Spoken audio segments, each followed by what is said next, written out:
What's up, my friends? Welcome to another video. I'm Rob Stuart and I'm here to help you get your skin and your overall health back on track. For those of you who are about to do or have done or are going to do the liver flush, I have 5 tips for you that will make the liver flush experience and the amount of detoxification you get from it go to the next level. So here are 5 tips on how to make the liver flush way more successful. Number 1, schedule and plan your 3-day cleansing experience with intelligence, meaning on day 3. That's really the only day that you have the opportunity or the possibility of not feeling very good. And there is a high likelihood, if it's your first time or if it's your first couple times doing this cleanse, that you might be pooping an awful lot all morning, maybe even all day, part of the cleansing experience. So what I suggest is make day 3 of the cleanse a complete staycation, vacation, stay at home, feeling great, doing salt baths, pamper yourself, nourish yourself, make sure you're in a comfortable environment where if you need to poop all day or you need to feel like crap or you need to just lay around, you're able to do so. So plan ahead. Don't schedule day 3 for a Monday when you're about to have the most important meeting of the year with your boss, going over the quarterly returns, and you're trying to get a raise and all of a sudden you got diarrhea coming out of your butt. It's not going to be a good scene. Liver flush tip number 2.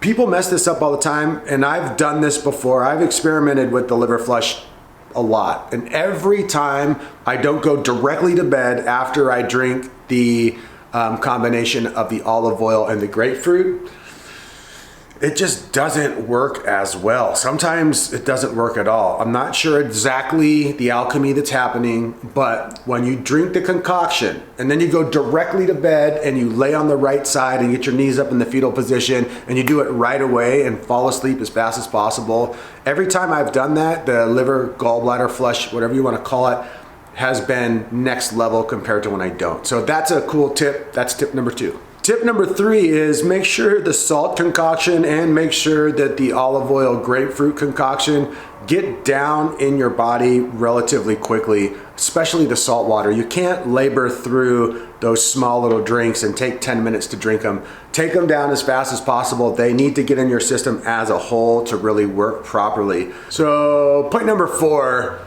is don't skimp on the apples on day 1. Now I'm 190 pounds. And I generally will do 10 apples minimum. And I'm talking full size apples, not little ones. Again, every time I've skimped on my apples or just tried to take malic acid pills or tried apple juice, the whole thing doesn't work as well. Now, I have had clients that have done malic acid pills and it's worked fine, and have had apple juice and it works fine.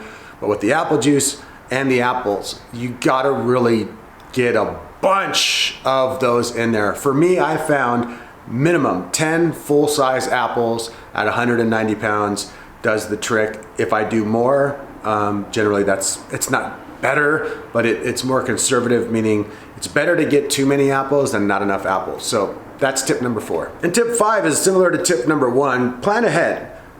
Again, knowing that day 3 could be great, it could be slightly bad, could be in the middle, you could just be wanting relaxation and nourishment. So provide yourself an environment, including your food for that day, that helps you do that. Maybe, comfy up your couch and have some documentary movies ready.